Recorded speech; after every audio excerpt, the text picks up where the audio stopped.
what's going on YouTube, and welcome back to another Season 7 League of Legends Champion Guide. Today, I'm going to be covering Jungle Ivern, the Green Father. My favorite color is spring. So why exactly would you want to pick Ivern Jungle? Well, for starters, he's got the #1 win rate in all of League of Legends. He's also got a very unique playstyle since he's the only really type of support jungler out there, and he also has a very versatile jungle route since he can start wherever the hell he wants. Once you're past level 5, you also spawn an extra blue and red buff whenever you take it, which is great for people that really need those buffs. You then have amazing teamfight utility from all your abilities, and Daisy is just a fantastic ultimate. Being able to block skill shots and pop people up is just a fantastic thing to have. Then finally is your nice amount of crowd control. Your Q is a really nice root ability, and Daisy of course knocks people up, both when combined in a teamfight can be pretty devastating. Ivern however is pretty weak to some counter jungling. You can take your buffs pretty quickly, but if a Shaco's following you around all jungle long, it's going to be pretty infuriating. Since you are more of a controlling support champion, you're not able to hard carry either. Your crowd control and shields are really nice, but you're not going to be doing a lot of damage. Because of this unique playstyle and versatile jungle route, it's also going to take you a while to learn Ivern in the first place. Of course, you're also going to have to learn how to micromanage Daisy properly, and you are rather weak if you do get behind in the game. With all this said, however, you are still a very strong champion, and there is a reason you have the #1 win rate. For your masteries, you'll want to go 18 Cunning and 12 Resolve, grabbing Windspeaker's Blessing as your keystone mastery. Ivern's pretty much all about his shield, so of course Windspeaker's Blessing makes them even stronger and gives them another effect. In the rest of our masteries, we focus on getting a bit more CDR, mana regeneration, health regeneration, and yet again, increased shields. When you hit your CDR cap and get a bunch of plus shield items, your shields are going to be massive and they are going to be very hard to deal with.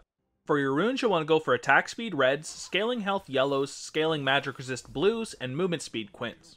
The attack speed is actually pretty strong on Ivern because whenever you step in a bush and you become a ranged champion, you can output a lot more damage.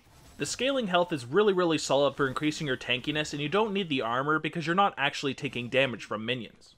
The scaling MR will yet again increase your tankiness, and the movement speed is fantastic for moving around and getting your camps, and of course counter jungling the enemy jungler. For your first summoner spell, you're going to want to pick up Flash.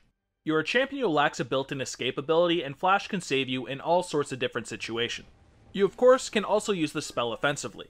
When you combine it with your root caller, you can get a pick on a target very far away and easily follow up with them since you can jump to the target. For your next summoner spell, you'll have to grab Smite. Since Ivern is a jungler, he obviously needs this summoner spell.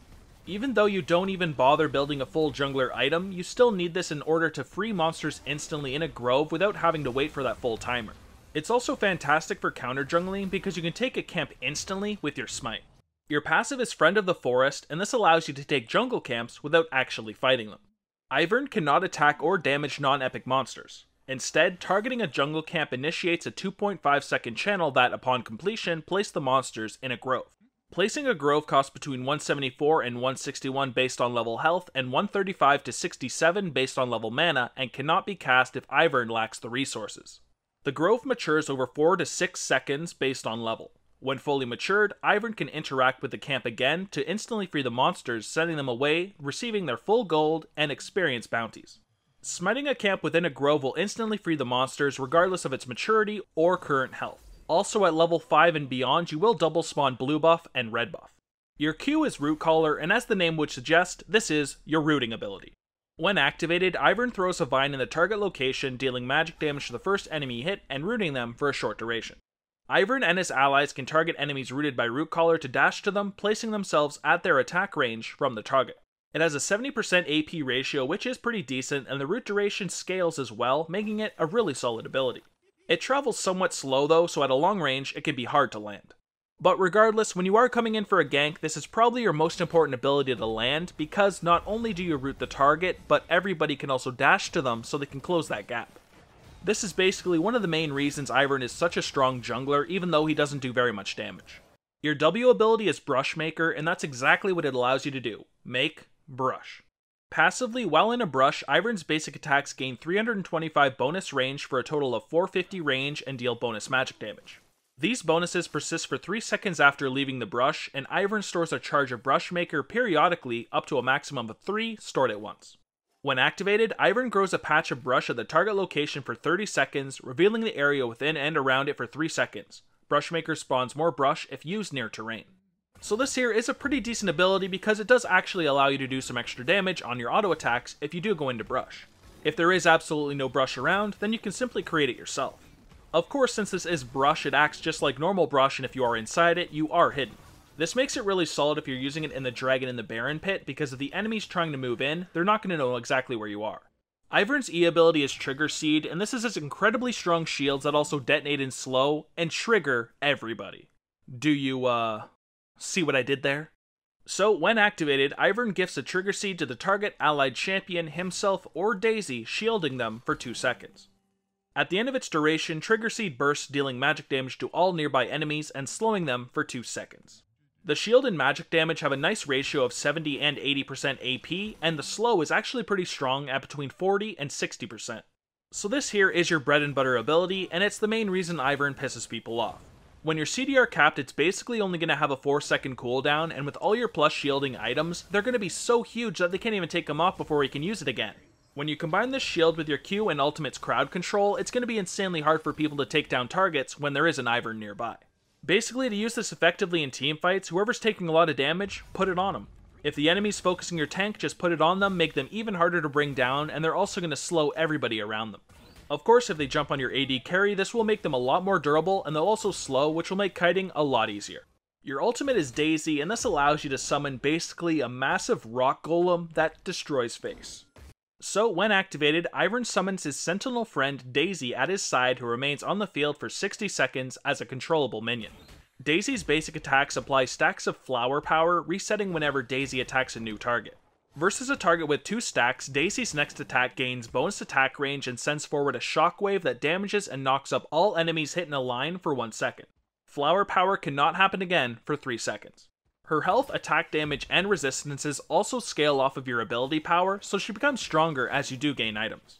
I've also had it where in a teamfight I've knocked up an entire team with her 3rd attack, and needless to say, that was a very one-sided teamfight. Basically, whenever you're going in for a gank or a teamfight, you want to summon Daisy to provide that crowd control and damage, and of course, whenever you're doing Dragon and Baron, she can also tank those with your shields, and makes it incredibly easy. For your skill order, you first put a point into your ultimate whenever you can at 6, 11, and 16. Then we'll want to focus on maxing our E ability because it's an incredibly strong shield that also provides a scaling slow. Then we focus on maxing our Q ability because it does have a scaling root duration, which is of course really strong in ganks. Then finally, we want to save our W ability for last, just make sure you get 1 early point at level 3 so you can actually create those brushes. Ivern has the most freedom out of any jungler out there and can take whatever jungler route that he feels like.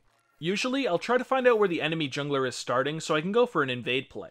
If I'm planning to take the enemy blue buff, I'll take my Razor Beaks and my red buff with my passive and then go for the enemy blue buff and instantly take it with Smite. I'll then backtrack and pick up my Razor Beaks and red buff and then head over to my own blue buff and smite it before the enemy jungler gets there. You of course also have the option of going for a full clear. If you do decide to go for your blue buff, you have to keep in mind you need a lot of mana due to a full clear because of your passive, so you will have to start with your blue. Your job in a teamfight is to control the fight as much as you can and disrupt enemies as much as possible with Daisy.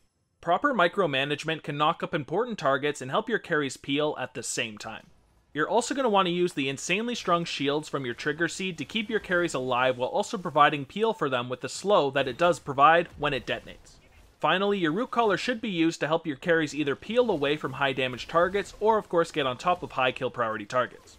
Make sure you also use your brush to provide zones that the enemies can't actually see in and of course gain your W's damage. Now a couple hard matchups, and first up is Graves. Graves is a champion that can easily burst you down if he does catch you alone. Against him, however, since Daisy does have a rather big hitbox, you can usually hide behind Daisy if you position properly and not even get hit by his autos. You're definitely a much stronger champion in teamfights, so try to avoid him in 1v1s and get into those teamfights. Next here I have Shaco, who is the king of counter jungling. Against him, you're going to have to play some really defensive wards and try to keep vision of him at all times. If he decides he's going to counter jungle you throughout the whole game, then you may want to consider going into his jungle instead. You can take his camps incredibly quickly if you do have Smite. Yet again, you are a much better team fighter than him, so try to make it into teamfights and force them, don't go for 1v1s. Now let's look at your item build, which starts with a Hunter's Talisman, Refillable Potion, and a Warding Totem. For your core build, we'll want to go for an Athene's, Redemption, and a Locket. You'll want to skip your full jungler item on Ivern because it's really not that great, and these items are much better. The Athenes is a fantastic first pickup because of the 20% CDR, regeneration, and of course the nice bonuses when you do shield somebody. Of course then we got the Redemption, basically the same reasons, but that Activate Heal is also so incredibly strong and can save people even if they are across the map. Then finally the Locket, since we are going for a support-esque type of build, this will give us a really solid shield, and our team is going to be so hard to bring down in a team fight when you combine this, the heal from your Redemption, and of course all of your shields. For your boot options, we have the Ninja Tabbies against high AD teams, Merc Treads against high AP and CC heavy teams, and of course the Boots of Swiftness. If you were going to be missing 10% CDR for some reason, which honestly you should not be, you could get the Ionian Boots. For our item pool, we first have the Ardent Censer. This is a great way to finish off our CDR cap, add some more bonus shields, and of course ability power. It's an incredibly strong item on Ivern, and it's basically core. Next here we have the Knight's Vow, which is a pretty solid support item as well, and if we do attach ourselves to a really high damage carry, it can be pretty damn awesome. Then, if we wanted some armor and magic resist, and also the ability to come back to life in the later stages of the game, we could get that Guardian Angel. Now, you could always go for something like a Rylai's Crystal Scepter just to make everything slow, but honestly, it's not that necessary because your E is already a much stronger slow. If you wanted to get a nice chunk of AP in your build and you were getting some kills and assists early on, you could always go for a Magi's. Then, of course, if the enemy did have some Zizarot portals and they were kind of annoying you, you could get one yourself just to counter push theirs. For our example full build, though, we take that core, get some Ninja Tabbies, and then the Ardent Censer, and, of course, the Guardian Angel. We will have an absolutely insane amount of plus shielding, a really nice activate from the Redemption and the Locket, and of course, a nice chunk of ability power as well. Of course, we got the Guardian Angel at the end there, because Ivern is a champion that pisses everybody off, and they're going to be gunning for us. But that, ladies and gentlemen, covers everything I've got for Jungle Ivern in Season 7. Don't forget to check out the video description below for a link to all my social medias, and keep in mind I stream every night but Tuesday on Twitch now at 7 PM Eastern, so that link is down there as well. I also have stuff like a Discord server and a second channel down there as well, so you should definitely check it out. Also, if you guys did enjoy the video, please like and subscribe, but other than that, thank you guys so much for checking out the video. I hope you guys did enjoy it, and I will see you guys in the next one. Take it easy, and peace. Going louder.